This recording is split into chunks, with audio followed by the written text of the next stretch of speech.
Okay, welcome back to MONTOBER. Today, we're having a re-review. For my longtime subscribers, you remember my first MONTOBER was pretty heavily focused on the Universal monsters, and when I talked about The Wolfman, I said it was my favorite horror movie of all time. Well, I've since improved in reviewing, and because I have a computer, I can do more with my reviews. So although I'm still proud of that review, I can do it better. The Wolfman, 1941, starring Lon Chaney Jr. and Claude Rains. And it's a great tragic horror film. A guy comes back to town after his brother died. Him and his father are kind of estranged, and they begin to put things to the side.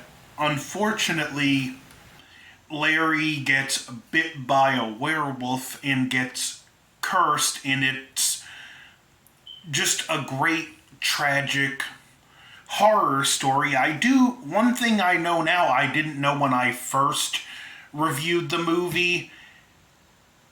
The original screenwriter was from Germany, and that is significant because the werewolf sees a star on his next victim. Now, 1941, what was going on in Germany at the time? You had people that would later go on to be victims of the government. At this point, I believe they were already being rounded up in camps, but they were made to wear a star out in public. Really makes you think what this film was really about. In 1941, it came out in the eve of full-on World War II. But just an interesting fact. In this film, it has great performances, whether it be Claude Rains, Lon Chaney Jr., Maria, I think Obenstaya, who was the gypsy woman Milena, who gave one of the most iconic lines in horror history. The shots, the cinematography, the lighting. This film just has a great dreamlike atmosphere. Probably one of my favorite performances in the film is after Gwen's friend gets attacked and killed by the first werewolf, who the character Bela was played by Bela Lugosi. A great role. You had one of the current biggest icons of horror meeting the next biggest icon of horror. So, kind of a nice little, I wouldn't say changing of the guard, but just, it's cool to see at this point Lon Chaney Jr. at a point in his career where he hadn't reached the iconic status, just sharing the screen with a current icon who he would soon be standing shoulder to shoulder with.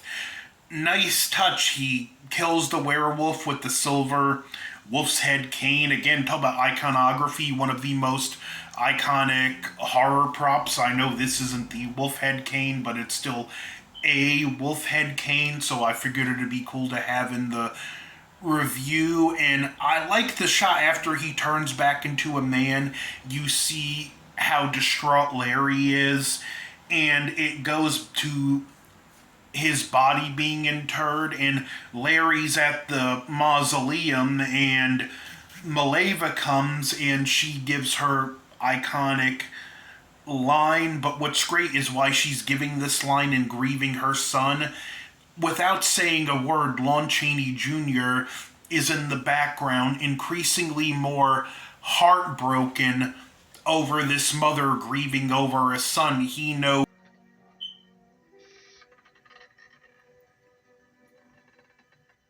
the way you walked was thorny, through no fault of your own.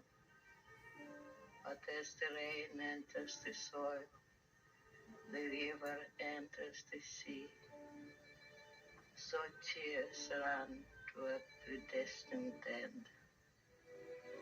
Your suffering is over, Bale, my son. Now you will find peace.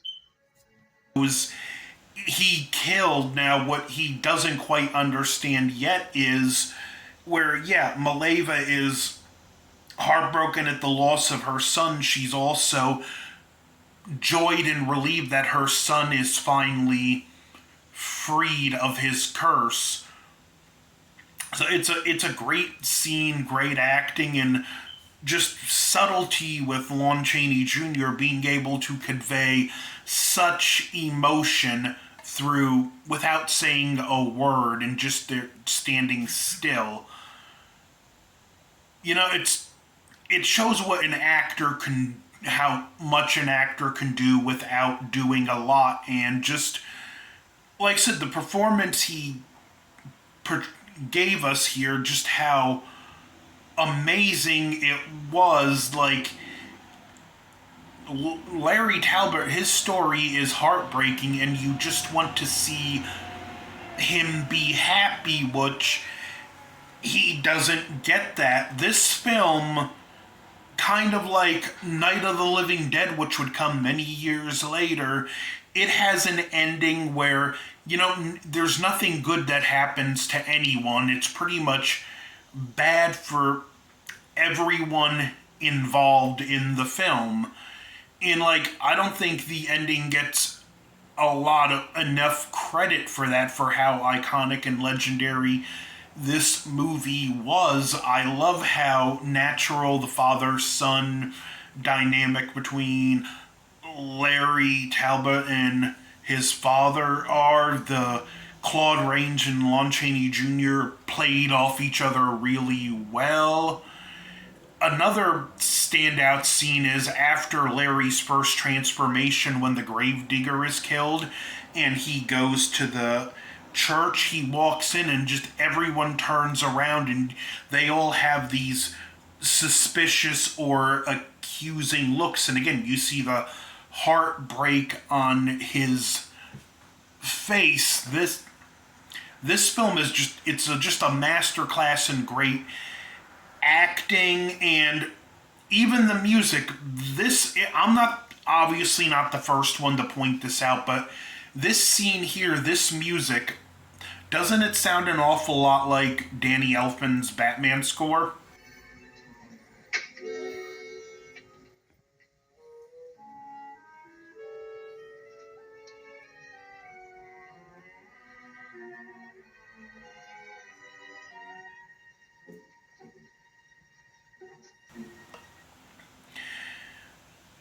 Pretty interesting that even the music in this movie would be that influential. Again, what more can I say? This is just me more bragging on the movie than my more play-by-play review of the last, when I reviewed it originally. But, you know, it would be pointless if I just did a full play-by-play. Another great performance is after Larry's father ties him up facing the woods so he can see the hunt. He's back hunting and he's talking about it with the hunters, and you could see the doctor tells him, "I hope you didn't do something you're gonna regret," and you just subtly see the doubt begin to creep into Sir John's face, and he goes back to check on Larry, and it leads to the final conversation where he encounters the Wolfman who's going after Gwen, and he kills him with the cane that Larry begged him to take with him. And again, you see the subtle heartbreak on his face when he realizes he's killed his own son. And again, you get the iconic line from Maleva. Great film that ended on a downer but impactful note. What more can I say? One fun fact is the first werewolf encounter when he got bit. it was more of a full-on wolf. That was actually a stray dog on the Universal backlot that Lon Chaney Jr. befriended and actually adopted as his own dog. The makeup process was just nightmarish. This was before prosthetics were a thing where you would go in, they take a mold of your face and build around that. This could have been 13 or more hours in the makeup chair, and Lon Chaney Jr. found the makeup process particularly torturous, which back then it wasn't really a pleasant process. It could be painful at times, like because of the electrodes on Frankenstein monster's neck, because of how they were glued on. Like Boris Karloff had permanent scarring there, and Jack Pierce, for how great of a makeup artist he was, the fact that he couldn't get with the times and start working with prosthetics more, which were slowly starting to become a thing, it ultimately led to him getting fired from Universal because he was so stuck in just doing everything on the spot and making it up as you go along that, the process was becoming simplified and it didn't need to be that torturous half-a-day process just to get the the actor ready for screen. But at the same time, look how well this makeup still holds up. It still looks amazing. It's not a mask that was just done layer by layer. Even at the end, when you see the transformation back into Larry, that was achieved by putting makeup on. And literally, you'd be in the chair for hours. They do one shot, take the makeup off, put another less detailed makeup on. Again, hours, take the one shot, and just cross-dissolve. Again, my favorite horror movie of all time. What more can I say about it? The Wolfman 1941. It's an absolute must-see. I also really like the remake, and I'm getting to that film this year. Finally, I figured another reason I decided to re-review this, since I'm going to review the remake, I might as well revisit the original, and if not do it better, at least do it differently and put a more advanced review on screen where you can see more. So, Wolfman, I haven't used my old rating system in a while, but a solid A+ movie. One of the best horror movies ever made. My favorite horror film of all time. Like, share, comment, subscribe.